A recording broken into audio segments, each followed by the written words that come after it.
एक ने कहा डॉक्टर तेरी भैंस बीमार पड़ी थी, तेने क्या दिया था? तो उसने मैंने तिल दिया था, तेल का, और गुड़ दिया था बराबर बराबर, और देसी घी दिया था। तो दूसरे दिन वो आया, बोले यार मैंने भी दिया था, मेरी तो भैंस मर गई। बोले मर तो मेरी भी गई थी। मैंने ये कहाँ पूछा था भैंस का क्या हाल हुआ। वे का इलाज करते थे, सूरजगढ़ में थे। आज भी उनके पोते हैं, बेटे हैं, बेटे तो कोई नहीं बचे, पोते हैं, वो सब इसका इलाज आयुर्वेद की दवाइयों से करते थे।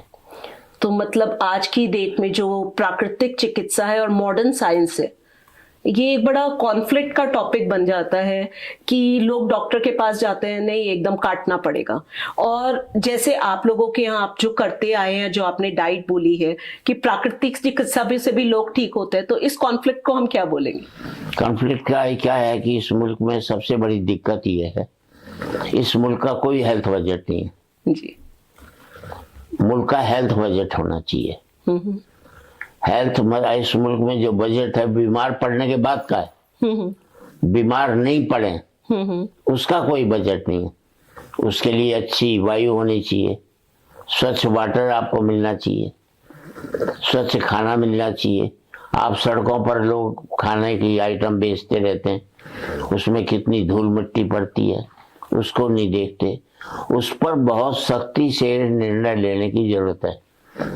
और जैसे आपने एक अच्छी शुरुआत की है हेल्थ बजट की, हेल्थ के बारे में, मेरे विचार में जितने भी चैनल हैं उन सबको रोज आधे घंटे का हेल्थ के ऊपर कार्यक्रम देना चाहिए, ताकि लोग समझ सकें कि हमारी किन गलतियों की वजह से हम बीमार पड़े हैं।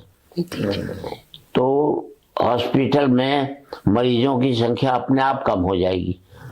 हम वो सब काम कर रहे हैं जिसकी वजह से हम बीमार पड़े, वो काम करना छोड़ दो, आधे तो वैसे ही ठीक हो जाएंगे।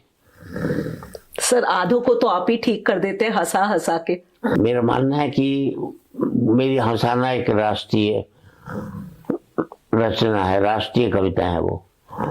जब मेरी कविता पर हिंदू भी हंसे, मुसलमान भी हंसे, सिख भी हंसे, ईसाई भी हंसे, तो इससे बड़ा क्या राष्ट्रीय रचना हो सकती है।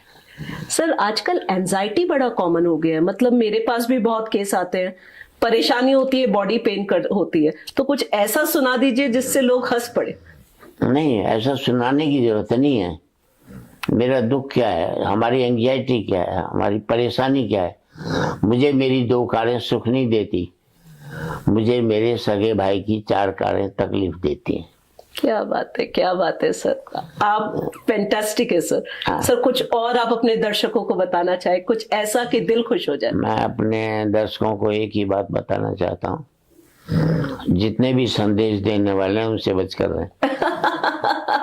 यही मुल्क को बर्बाद करने पर लगे। अपनी खुद की सोच पैदा करो, अपनी खुद की समझ पैदा करो। आज की तारीख में जितने इस मुल्क में 140 करोड़ लोग हैं ना, तो यंग होंगे 100 करोड़। जी। हर एक आदमी डॉक्टर है, एडवाइस सब देते हैं। यारे ये कर ले, और उसका क्या नतीजा निकले ये नहीं जानते।